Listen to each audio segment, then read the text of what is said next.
Hello everyone, Aditi this side. So our today's topic is ACL injury and its management. So first of all, we'll look at the contents.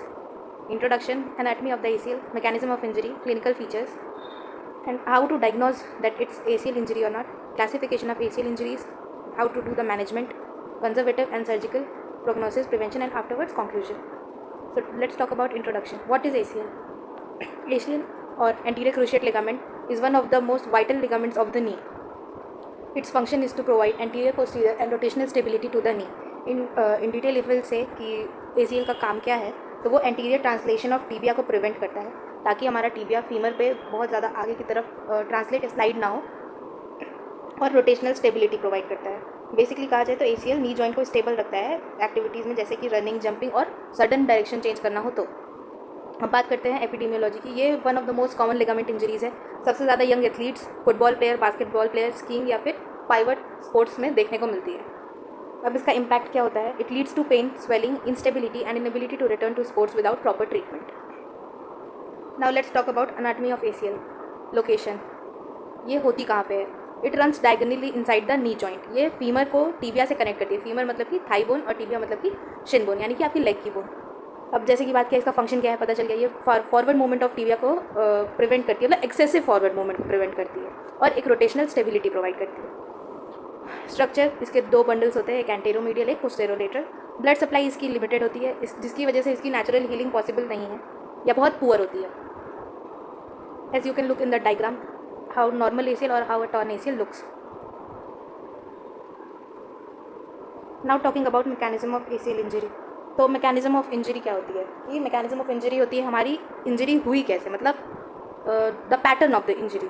तो ये दो तरीके से हो सकती है, एक नॉन कॉन्टैक्ट इंजरी और एक कॉन्टैक्ट इंजरी। ACL के केस में सबसे ज़्यादा नॉन कॉन्टैक्ट इंजरीज होती हैं, जैसे कि sudden deceleration and pivoting, improper landing from a jump, मतलब जो एथलीट या जो भी स्पोर्ट्स पर्सन है वो जंप किया पर वो लैंडिंग ठीक से नहीं हुई। Quick change in direction.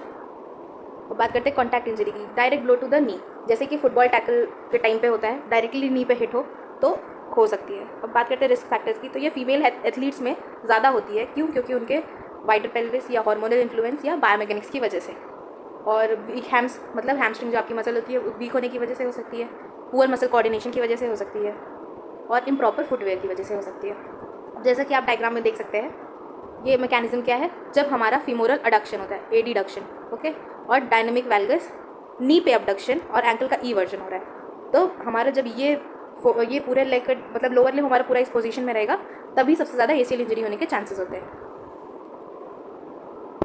Now let's see in the video.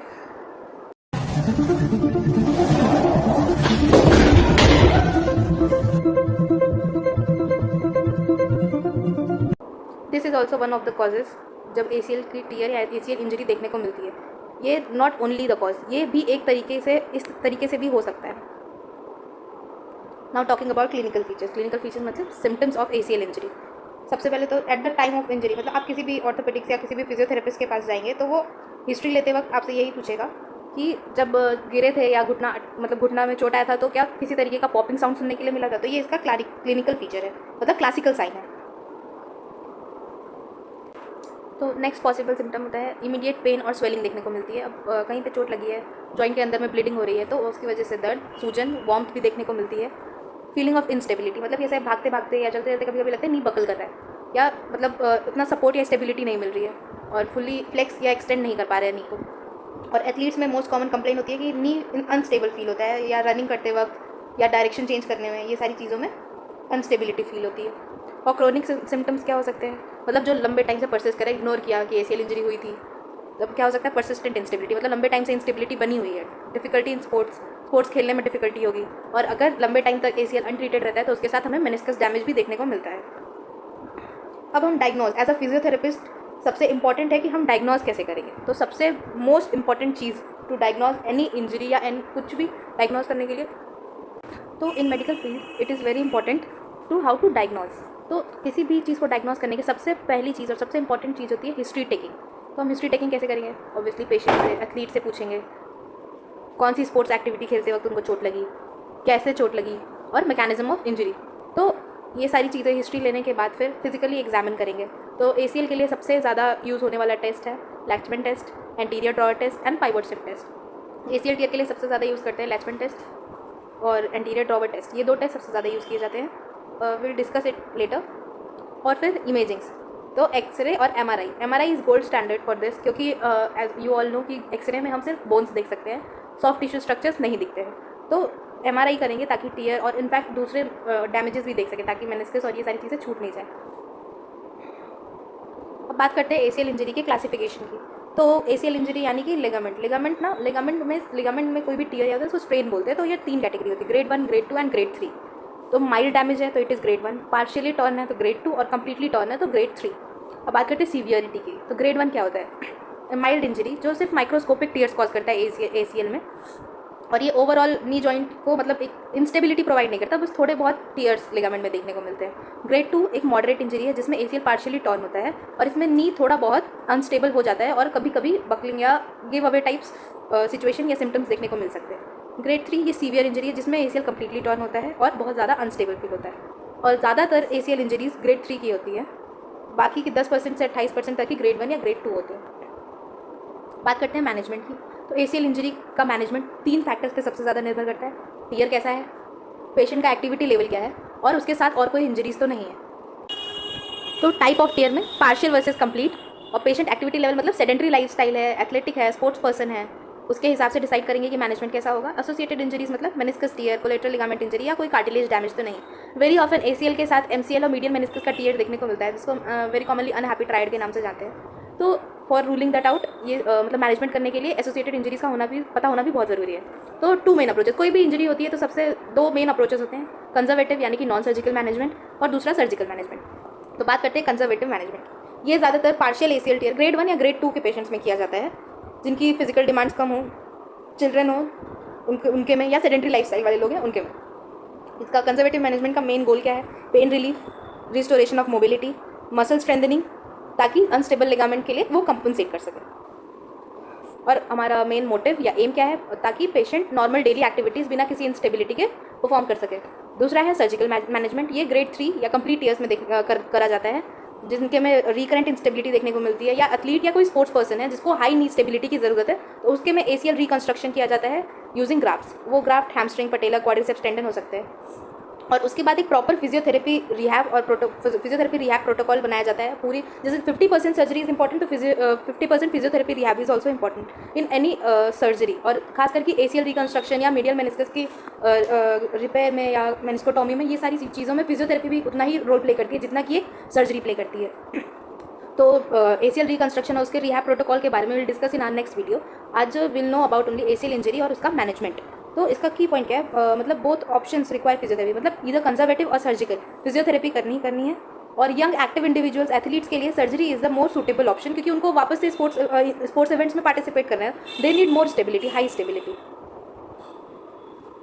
तो talking about conservative management, indications क्या क्या है कंजर्वेटिव मैनेजमेंट करने के? पार्शियल ACL टीयर, वही talking about grade 1 and grade 2। Patients with low physical demand, मतलब कि सेडेंट्री लाइफस्टाइल या एल्डरली पेशेंट्स, और चिल्ड्रन या एडोलेसेंट्स जिनका मतलब ग्रोथ प्लेट इंजरी को अवॉइड करें सर्जरी में, वो पेशेंट्स अनविलिंग या अनफिट फॉर सर्जरी। तो ट्रीटमेंट अप्रोच, सबसे पहले इमीडिएट फेज यानी कि फर्स्ट फ्यू वीक्स में हम क्या करते हैं? कोई भी लिगामेंट स्प्रेन या फिर मसल स्ट्रेन के लिए सबसे पहला प्रोटोकॉल होता है RICE protocol. RICE is now change to PRICE protocol, that is prevention, rest, icing, compression and elevation. सबसे पहले तो प्रिवेंशन। तो प्रिवेंशन के लिए फॉरमोस्ट और अटमोस्ट क्या है? फिजियोथेरेपी या एक्सरसाइजेज। बेसिकली एक्सरसाइजेज, जितनी अच्छी एक्सरसाइज, जितनी अच्छी आप मसल की स्ट्रेंथनिंग करके रखेंगे, उतना अच्छा आपका प्रिवेंशन होगा। तो प्रिवेंशन इज द की। फिर resting, icing, compression and elevation, ताकि हम स्वेलिंग और पेन को कम कर सकें। और इंस्टेंटली है तो हम एनसाइड्स भी देंगे पेन रिलीफ के लिए। नी ब्रेसिंग करेंगे ताकि एक एक्सटर्नल सपोर्ट मिल सके वॉकिंग के टाइम पे भी, क्योंकि स्वेलिंग है, पेन है, तो हमें वो प्रिवेंट करना है ना, कि वो और फर्दर इंक्रीज ना हो। सेकंड बात करते हैं फिजियोथेरेपी एंड रिहैब की। तो फिजियो एंड रिहैब में शुरुआत क्या करेंगे? Muscle strengthening. तो सबसे पहले क्वाड्स की स्ट्रेंथनिंग करेंगे, यानी कि आपकी जो फ्रंट थाई मसल्स होती है उसकी स्ट्रेंथनिंग करेंगे। फिर हैमस्ट्रिंग यानी बैक थाई मसल्स की, ये एक सेकेंडरी स्टेबलाइजर, मतलब टीबियल ट्रांसलेशन को प्रिवेंट करने के लिए एक सेकेंडरी स्टेबलाइजर की तरह काम करती है। तो ACL रिकंस्ट्रक्शन में क्वाड्स की स्ट्रेंथनिंग के साथ साथ हैम्स की स्ट्रेंथनिंग भी उतनी ही इंपॉर्टेंट है, और इवन उससे 10% ज़्यादा ही इंपॉर्टेंट है। हैम्स की स्ट्रेंथनिंग इज वेरी इंपॉर्टेंट। फिर रेंज ऑफ मोशन एक्सरसाइजेस कराएंगे, बैलेंस ट्रेनिंग, प्रोप्रियोसेप्शन ट्रेनिंग कराएंगे, लो इम्पैक्ट एक्टिविटीज़ कराएंगे। फिर धीरे धीरे ग्रेजुअली रिटर्न टू एक्टिविटीज़। अब डेली एक्टिविटीज़ 4 से 6 हफ्तों में शुरू कराएंगे। स्पोर्ट्स एक्टिविटीज़ जैसे कि कटिंग, पाइवोटिंग, ये सब तब तक नहीं करने के लिए बोलेंगे जब तक कि पूरी स्टेबिलिटी रीगेन नहीं हो जाती है। पूरी स्टेबिलिटी मतलब पार्शियल टीयर में जब तक कंप्लीट स्ट्रेंथनिंग नहीं कर लेते तब तक स्पोर्ट्स एक्टिविटीज़ को अवॉइड करनी है। और पेशेंट्स को बहुत लंबे टाइम तक एक्टिविटी मॉडिफिकेशन की ज़रूरत पड़ेगी अगर कंजर्वेटिव मैनेजमेंट के लिए जाते हैं तो। अब लिमिटेशंस कंजर्वेटिव मैनेजमेंट की क्या है? हाई रिस्क रिकरेंट इंस्टेबिलिटी, मतलब बार बार इंस्टेबिलिटी देखने को मिल सकती है। सेकेंडरी इंजरीज, अगर कंजर्वेटिवली मैनेज कर रखा है तो सेकेंडरी इंजरीज देखने को मिल सकती है, मेनिस्कस टियर, कार्टिलेज डैमेज। और बहुत लंबे टाइम तक इंस्टेबिलिटी रहती है तो will go for the option of surgical management. Surgical management के इंडिकेशंस क्या है? कंप्लीट टीयर है, बार बार इंस्टेबिलिटी हो रही है, बार बार ऐसे लग रहा है घुटना अपने आप बकल कर जाता है, एथलीट है, स्पोर्ट्स पर्सन है, तो procedure as you all know we have discuss earlier, ACL reconstruction. Repair नहीं करेंगे क्योंकि एसीएल की हीलिंग पुअर होती है। क्यों पुअर होती है? क्योंकि उसकी ब्लड सप्लाई मिनिमल होती है। तो ग्राफ्ट ऑप्शंस में ऑटोग्राफ्ट या एलोग्राफ्ट, मतलब खुद पेशेंट से ही टेंडन लेके ग्राफ्टिंग कर सकते हैं या किसी और से टेंडन लेके ग्राफ्ट लगा सकते हैं। टेक्निक में वही single bundle versus double bundle, ये सब हम बात करेंगे नेक्स्ट वीडियो में जब हम एसीएल रिकंस्ट्रक्शन की बात करेंगे और उसके रिहैब की बात करेंगे। कॉम्प्लिकेशंस, सब सर्जरी में कुछ ना कुछ कॉम्प्लिकेशंस होते ही हैं, तो स्टिफनेस, इन्फेक्शन, ग्राफ्ट रप्चर या फेलियर ऑफ रिहैब भी। तो प्रोग्नोसिस, सर्जरी और रिहैब के साथ 80 to 90% एथलीट्स वापस स्पोर्ट्स हाई इम्पैक्ट स्पोर्ट्स, सारे स्पोर्ट्स आराम से खेल सकते हैं। विदाउट सर्जरी इंस्टेबिलिटी के चांसेस ज़्यादा रहते हैं और सेकेंडरी इंजरीज या सेकेंडरी कॉम्प्लिकेशंस भी देखने को मिलते हैं। और risk factors for poor outcome, incomplete rehab, बहुत ऑफन लोग अपना रिहैब कंप्लीट नहीं करते, तो रिहैब कंप्लीट करना बहुत ज़रूरी है। अगर रिहैब पूरा नहीं होगा तो वो आउटकम अच्छा या वैसा नहीं मिलेगा। जैसे बहुत सारे लोग जो 1 हफ्ते 2 हफ्ते में एक्सरसाइज सीख लेते हैं फिर वही सोचते हैं कि वही करनी, तो ऐसे मतलब ये एक्सरसाइज प्रोटोकॉल नहीं। हर एक सर्जरी, हर एक चीज़ की प्रोटोकॉल अलग होती है और हर वीक वो अलग अलग तरीके से प्रोग्रेस की जाती है। लॉन्ग टर्म रिस्क या बहुत मतलब लॉन्ग टर्म रिस्क या वो भी एक तरीके से सेकेंडरी कॉम्प्लिकेशन है कि अर्ली ऑस्टियोआर्थराइटिस देखने को मिल सकता है। As in PRICE protocol, conservative management में प्राइस की बात करें थे तो उसमें प्रिवेंशन था, तो प्रिवेंशन के लिए हम न्यूरोमस्कुलर ट्रेनिंग प्रोग्राम्स कराएंगे। उसमें लैंडिंग पाइवटिंग टेक्निक सिखाई जाती है ताकि बेटर प्रिवेंशन कर सके। स्ट्रेंथनिंग कराएंगे, बैलेंस और प्रोप्रियोसेप्शन ड्रिल्स कराएंगे और कुछ प्रोग्राम्स भी हैं जैसे फीफा 11 और पीपी, मतलब prevent injury and enhance performances programmes. ये सब एसीएल इंजरीज एथलीट्स में कम करने के लिए डिफरेंट प्रोग्राम्स चलाते हैं। Conclusion of this PPT is कि एसीएल इंजरी एक कॉमन स्पोर्ट्स ट्रॉमा है। अगर अर्ली डायग्नोज और एक प्रॉपर ट्रीटमेंट प्रोटोकॉल बनाया जाए तो इसको हम प्रॉपरली अच्छे से ट्रीट कर सकते हैं। चॉइस ऑफ ट्रीटमेंट जैसे depends on tear type, age और एक्टिविटी लेवल। और जितना की सर्जरी इंपॉर्टेंट है, रिहैब भी उतना ही इंपॉर्टेंट है। और प्रिवेंशन प्रोग्राम्स जो हैं वो इंजरी के रेट को कम कर सकते हैं। अगर इंसान अच्छे से प्रिवेंशन प्रोटोकॉल फॉलो कर रहा है तो वो इंजरी के रेट्स को कम कर सकता है। Thank you.